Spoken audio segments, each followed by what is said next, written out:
इमाम गजाली ने एक दरवेश की बात की है। सादे लोग, हजरत बहलोल दाना रहमतुल्लाह है। असल दरवेश वो वाला दरवेश जो रेत का मकान बना के बेच दे तो अल्लाह उसे जन्नत अता फरमा दिया करता। जिसको वो रेत का कोठा दे अल्लाह उसे जन्नत दे दे।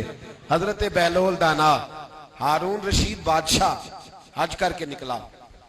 चंद दिन वो उसने क़याम किया मक्के में। फिर उसने नकारे बजाए, दफ बजी, शोर हुआ कि हारून रशीद बादशाह आज निकल रहा है, आज वो निकल रहा है, वापस जा रहा है। प्रोटोकॉल आ गया, दुनिया इकट्ठी हो गई। हजरत बहलोल दाना भी सामने बैठे थे। असी किसे दे कुछ नहीं जे लगदे ते ना कोई साडा दर्दी और गुबार आलूद समझ कर हिकारत से ना देख इनको, इन्हीं की ठोकरों से सल्तनत बनती बिगड़ती है। और इकबाल कहने लगे ना तीगो तीर में न लश्करो सिपाह में है, जो बात मर्दे कलंदर की बारगाह में है। बहलोल दाना के पीछे बच्चे लगे हुए, उन्हें मारते हैं रोड़े। बाबा भी बाहर निकल आया, प्रोटोकॉल आ रहा था, हारून रशीद का प्रोटोकॉल आ रहा है। बाबा पास एक रूढ़ी के ढेर पे बैठ गया। बच्चों ने देखा प्रोटोकॉल आ रहा है तो बच्चे भाग गए। हारून रशीद बादशाह करीब से गुजरा, बड़ा लाव लश्कर था, लंबे चौड़े लोग थे। तो हजरत बहलोल दाना ने आवाज दी, हज करके वापस जा रहा ना मक्के से, आवाज दिखाने लगे हारून रशीद, दो बातें दरवेश की भी सुनता जाओ।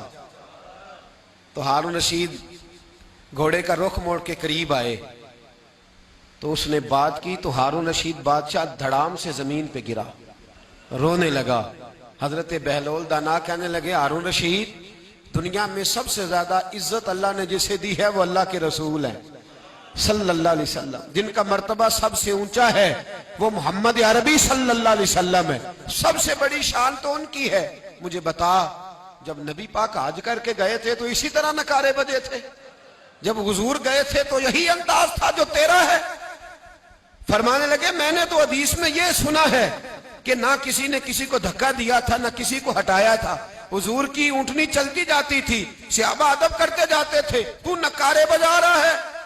हारून रशीद धड़ाम से जमीन पे गिरा, रोने लगा, कहने लगा बाबा मेरे लिए दुआ कर। आप फरमाने लगे तो अपने मामला सही कर, तुझे दुआ की जरूरत ही नहीं पड़ेगी, अल्लाह तेरी मदद फरमा देगा, करम हो जाएगा। ये बात की, उठा, घोड़े पे बैठा, फिर आया, कहने लगा हुजूर कोई हुक्म ही कर दे, कोई मेरे लिए हुक्म, कोई बात इशाद फरमा दे, मैं कर दूं, कुछ कह दे। आप फरमाने लगे जा अपना काम कर। कहने लगा नहीं कुछ कहें। तो बड़ा ही अजीब जुमला का दरवेश ने। हजरत बहलोल दाना फरमाने लगे रब है किफालत करने वाला, रब है देने वाला, वो तुझे भी देता है और मुझे भी देता है। तू ईमानदारी से बता, क्या ऐसा हो सकता है कि अल्लाह तुझे दे और मुझे भूल जाए? अल्लाह तुझे दे और मुझे भूल जाए, जी हो सकता है? हारून रशीद कहने लगा ये तो नहीं हो सकता। फरमाने लगे फिर तू घोड़े पे बैठ के निकल जा। बहलोल दाना जब भी मांगेगा अपने रब से ही मांगेगा, ये दुनियादारों से सवाल नहीं करे। तो इतने बड़े बड़े लोगों को ये लोग रोक लेते थे, उनको समझाते थे। हम लोगों ने तबाही कर ली अपनी। हम लोगों ने समझा है कि सियासत किसी और चीज का नाम है, वडेरा शाही कोई और होता है, वो हुक्मरान चोर हो, लुटेरे हो, डाकू हो, वो जो मर्जी करते फिरे, बस अपनी जो है वो सल्तनत आबाद रहनी चाहिए।